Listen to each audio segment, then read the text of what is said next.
एक बहुत बड़ा राजा था, उसका बहुत ही सुंदर पुत्र था और वो छोटा था। और वो लोग भी घर में हरे कृष्ण का कीर्तन करते, बहुत ही अच्छी तरह से जी रहे थे। फिर धीरे धीरे वो लड़का बड़ा हो गया, राजकुमार बन गया। तो उसने पापा से कहा कि पापा आप वो जाते हो जंगल में शिकार करने के लिए, अब मैं बड़ा हो गया हूँ, मुझे स्वतंत्रता चाहिए, मैं भी जाऊँगा। पापा ने बोला भाई अभी तो बड़े हुए हो, थोड़ा रुक जाओ, नहीं मुझे जाना है। पापा ने बोला ठीक है जाओ। तो वो तो गया घोड़े पे सवार होकर जंगल में गया शिकार करने के लिए। और जब शिकार करने के लिए गया और थक गया तो उसको प्यास लगी। तो एक बहुत बड़ा झरना था और झरने के पास वो पानी पी रहा था। उतने में शेर की जोरदार गर्जना सुनी और वो शेर अचानक ही वहाँ पे आ गया और वो डर के मारे झरने में गिर गया। बेभान है वो, झरने में गिर गया, पता नहीं उसका क्या हुआ।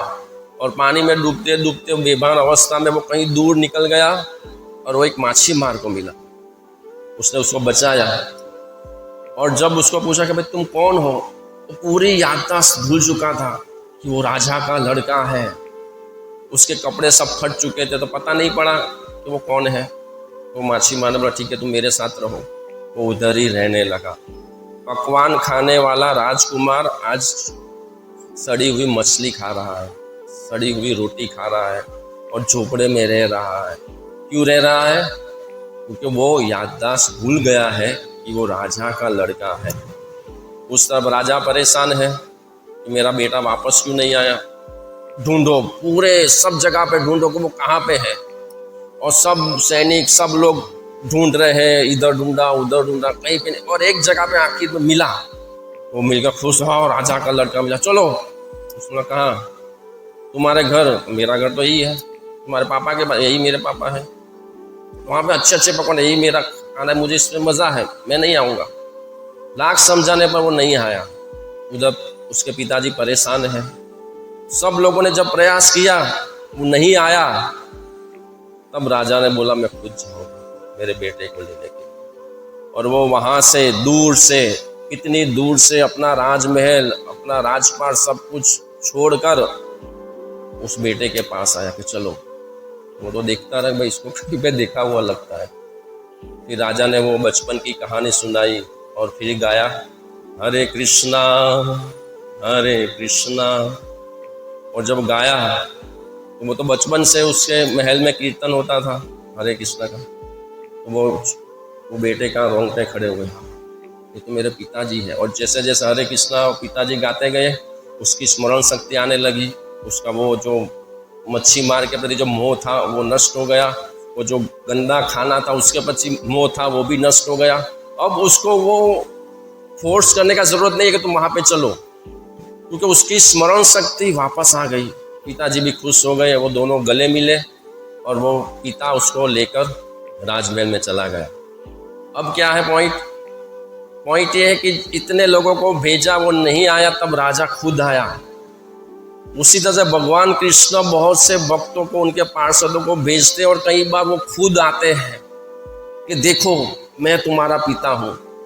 और वो तब तक वो पिता के प्रति आकर्षित नहीं होगा जब तक उसका मोह नष्ट नहीं होगा, उसकी स्मरण शक्ति वापस नहीं आएगी। बहुत से सैनिक गए, बहुत से रिलेटिव्स गए उस बेटे को वापस लाने के लिए, लेकिन वो नहीं आया। क्यों नहीं आया? क्योंकि उसकी स्मरण शक्ति नहीं है, वो याददाश्त भूल चुका था वो बेटा।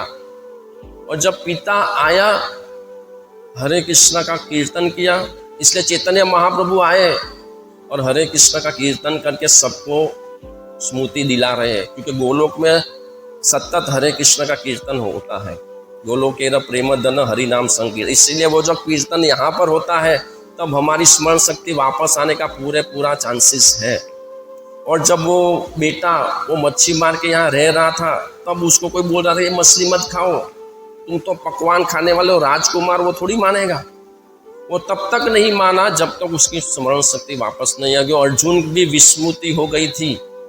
और जब भगवान ने भगवद गीता सुनाई, फिर अर्जुन ने कहा मेरा मोह नष्ट हो गया, स्मृति लब्ध्वा हो गया, मेरा स्मृति वापस हो गया।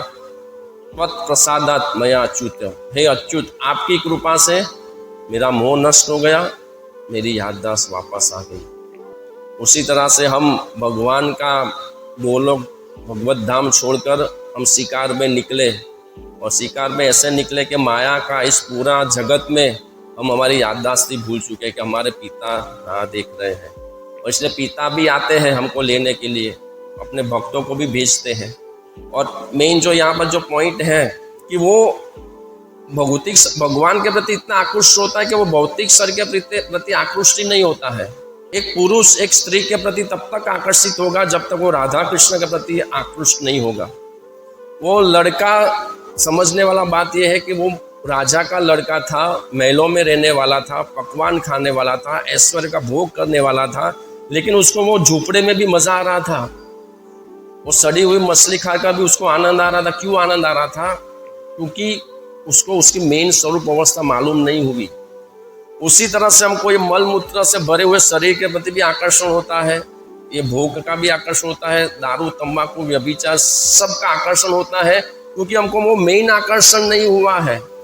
हमारी जो स्मृति लब्धवा है वो अभी नहीं हुआ है। अर्जुन का तो नष्ट मोह हो गया भगवद गीता सुनकर 45 मिनट्स में, नष्ट मोह भी हो गया, स्मृति लब्धवा भी आ गई, हमारी स्मृति नहीं आई है। मेन पॉइंट ये है, जैसे स्मृति आ गई, ओ मैं तो गोलोक में भगवान कृष्ण के साथ, राधा कृष्ण के साथ जो लीला हो रही है, जो प्रकृति के 3 गुणों से परे है, मैं वहां का रहवासी हूँ, मैं उस आनंद का भोग करने वाला नहीं, लेकिन वो भोक्ता का मैं अंश हूँ। वो जो स्मृति आ जाएगी और जो मोह नष्ट हो जाएगा, फिर यहाँ पे कोई आकर्षण नहीं रहेगा।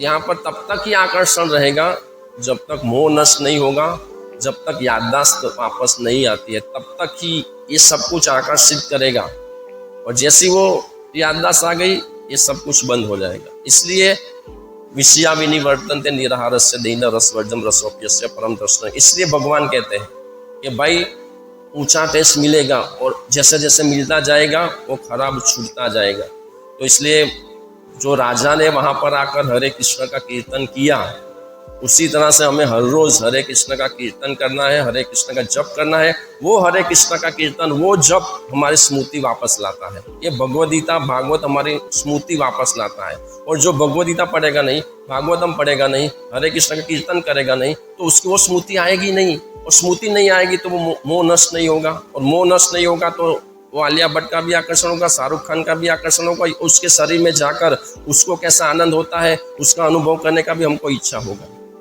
तो ये जो इच्छा है वो कृत्रिम रूप से स्टॉप नहीं की जाती। उसके लिए हमें उच्च आनंद का अनुभव करना है।